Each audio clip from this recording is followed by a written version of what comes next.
Welcome, Libra. This is Regina from Pacific Tarot getting ready to do your meditation reading. This is focusing on the new moon in Taurus and a desire to give you a little more clarity on the power of this new moon of last week, following the solar eclipse in April and the lunar eclipse in March. So I am wanting to give you more clarity on the impact of that. I'm doing personal readings, and the information for that is in the description box below. I'm also giving away a free reading on or about the 1st of every month, and I appreciate all the comments and the generous donations in response to that giveaway as I choose the winners from those various areas of my channel. So thank you for your presence here now. It is greatly appreciated and felt. Libra, your overall energy, the wheel. This is, of course, the Wheel of Fortune. This card is describing a huge turn around in your life. I'm feeling as though you have earned the ability to recognize greater potential in your life experience. You're honoring your gifts. You are prioritizing your vision, and you are understanding that you're deserving of the success of the love that you now see as possible for yourself. This is a stepping up of a commitment to yourself in a way that may have been formerly reserved for the service you provide to others. And you are receiving an opportunity to actually build something on the basis that honors your desire, your vision, your expression. In the 10th house of your social identity, the role you play in the world, in your community, in your life, is very reflective of your sign. Temperance in many decks features the Grand Alchemist, someone who is obviously, as in this card, moving water, the waters of life, the flow of love from one cup to another, and represents the ongoing balance and refinement of your goals, your person, the conditions of your life, the improvement of that, and the balancing of that with the awareness that you are part of a constellation, you're part of a community.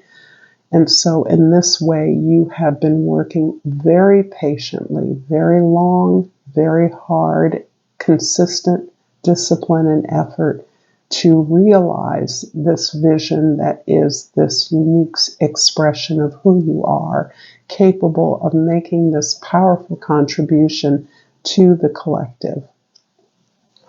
In the first house, the Two of Pentacles is describing your perspective, your mundane approach to integrating the lessons of your experiences and the vision that you are moving towards. So this shows you learning as much as you can as the conditions and opportunities in your life are changing and leveling up.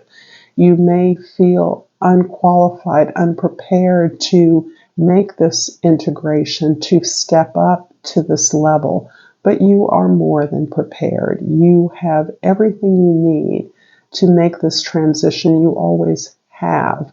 It is instilling that faith, belief in this vision of your greatest capacity that is the lever here, and the willingness to do whatever it takes to learn and adjust to the conditions that are now available to you.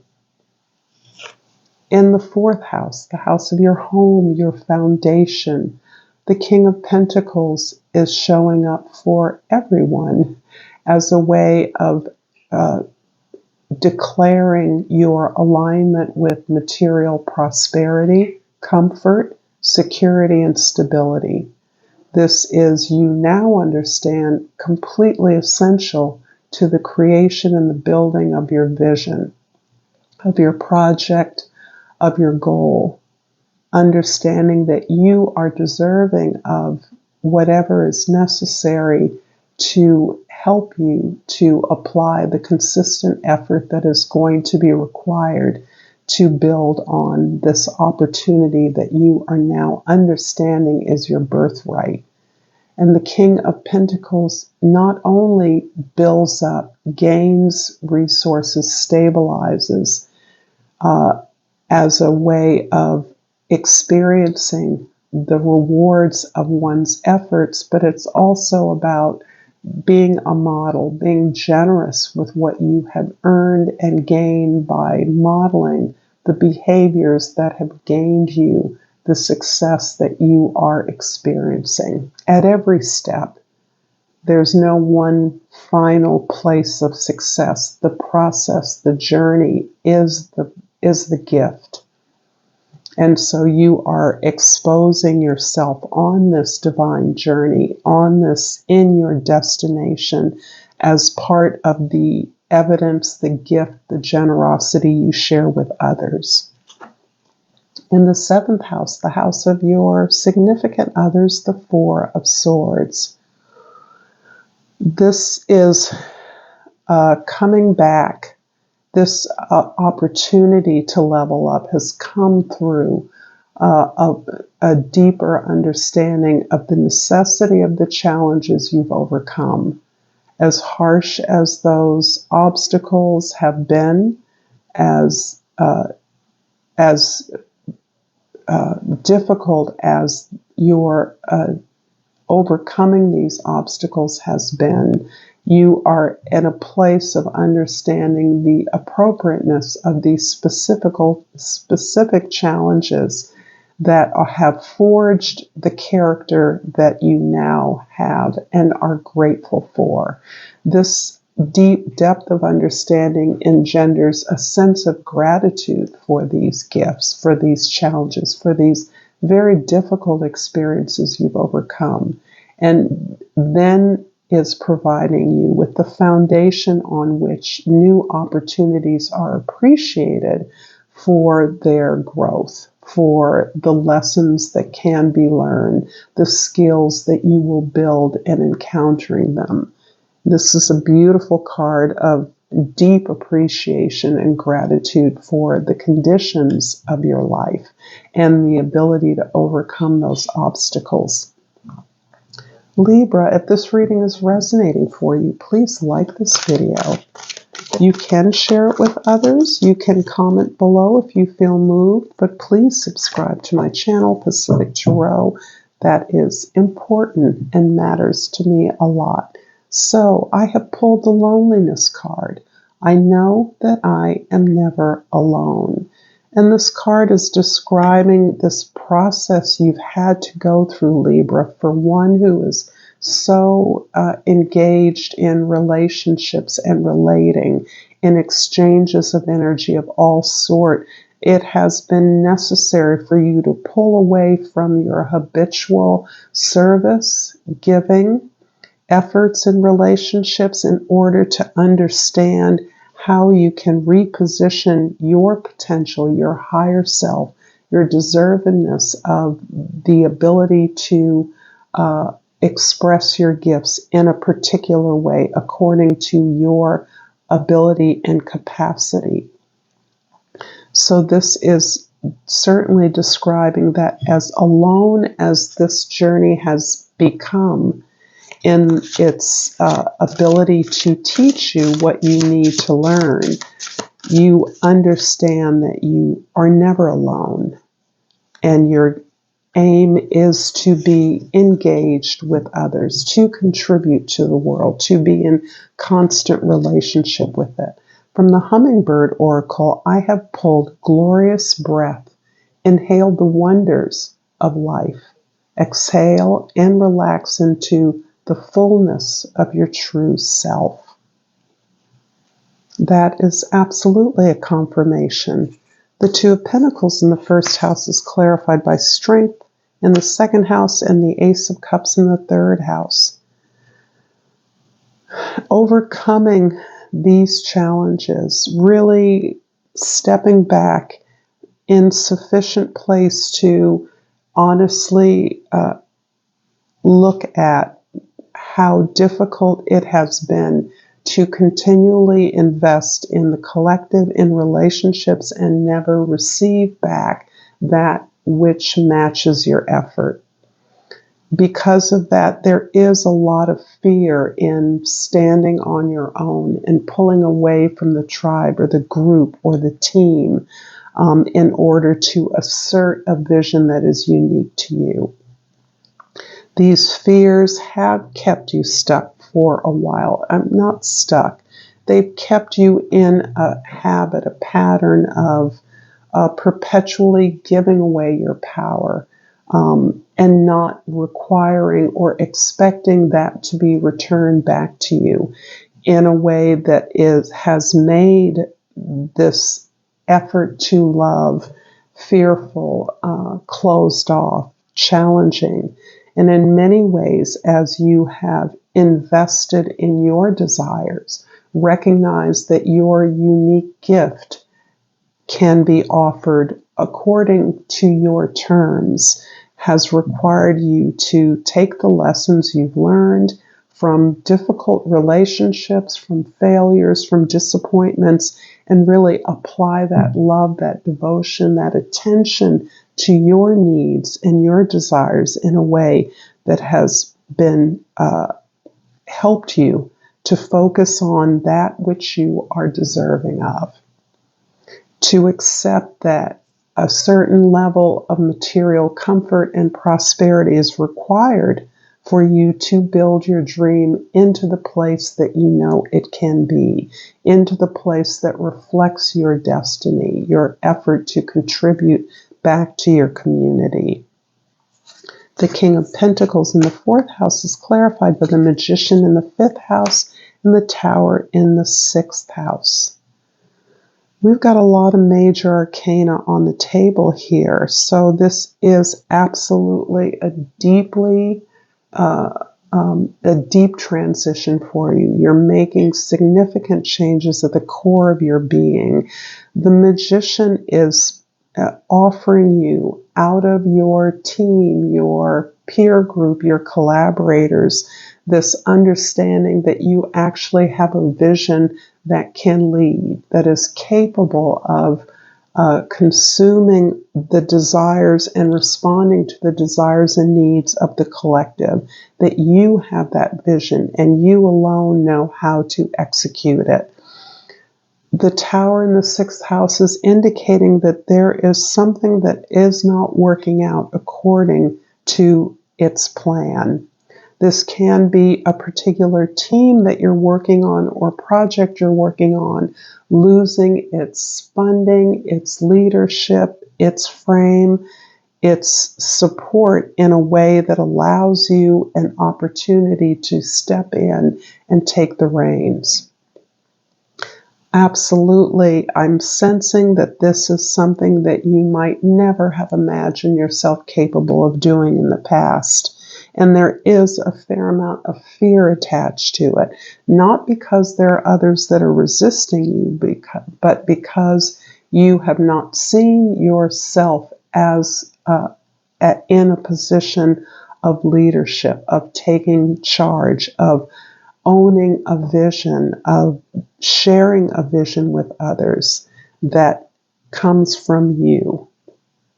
And really getting to that ownership, stepping up to the opportunity that is available to do exactly what you want to do in the way that you see it best implemented is what is in fact changing your fortune, changing the way the world sees you, and positioning you in a way that you are now able to take advantage of opportunities to truly build on this vision you have.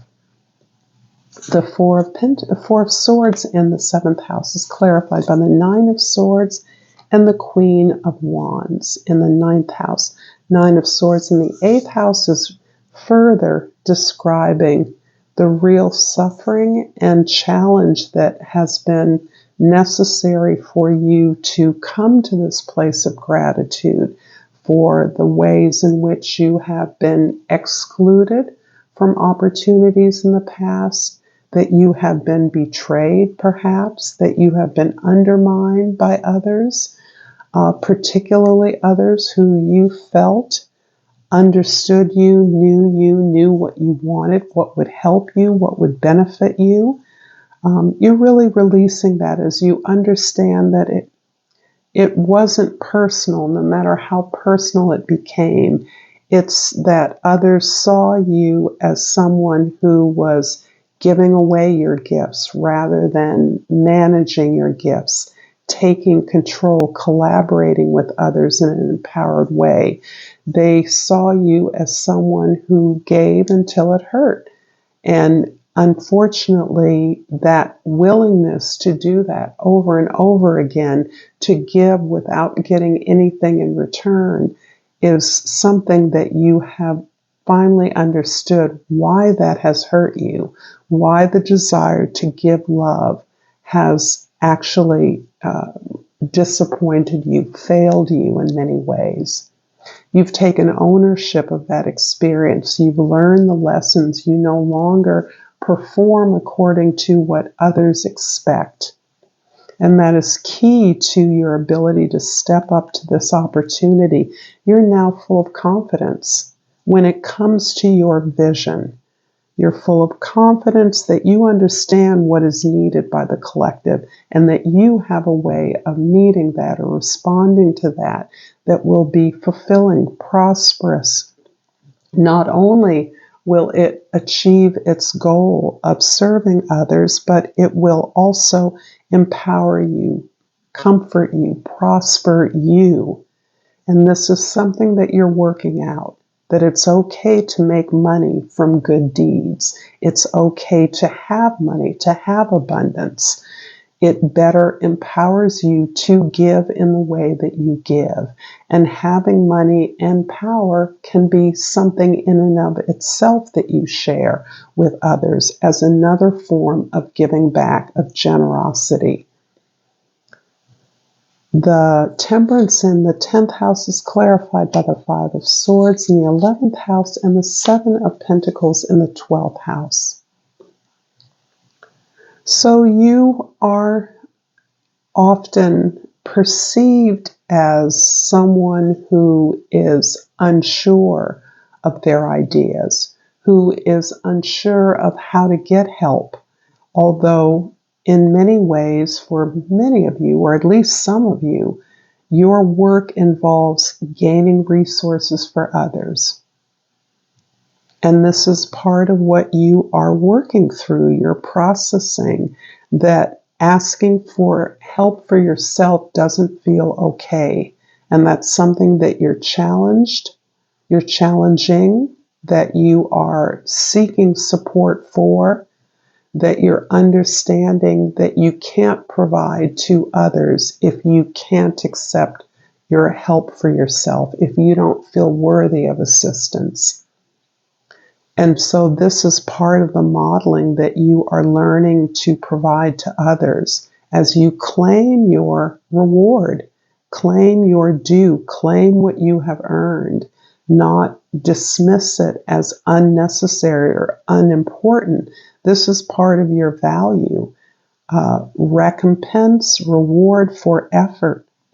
And if you don't claim it, then how can you expect others to believe that you can provide it to them? This is part of what you are evaluating in terms of the skills that you have, the confidence you have to draw the resources to the vision that you are now enacting, that you now have the opportunity and power to create.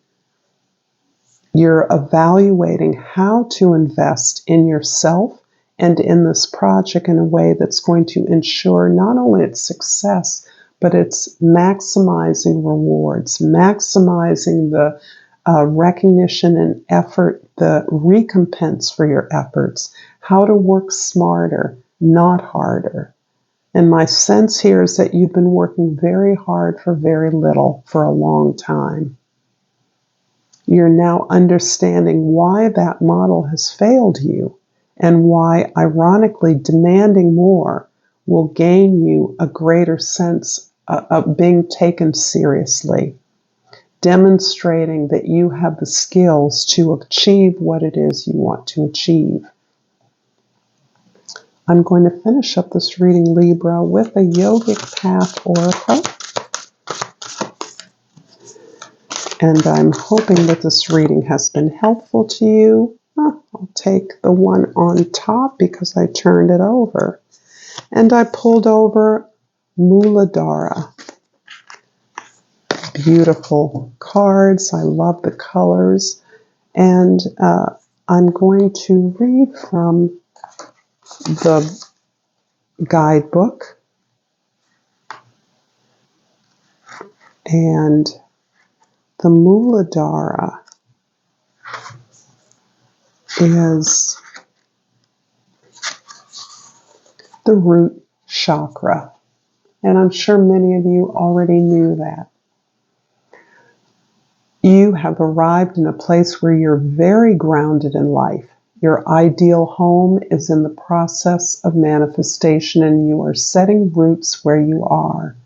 This reflects the deep healing work you have done to undo the ancestral ties that were previously holding you back. When you heal your personal life, you heal the lives of all of those who came before you and all who come after you. Ancestral hardships such as poverty, immigration, war, slavery, and abuse have come to an end, and you've set the path for a new way of being for all of your ancestors to come. Thank you for doing this work and anchoring deeply within. It is only when you heal the root that the tree can grow. Thank you so much, Libra, for this reading. Until next time, namaste.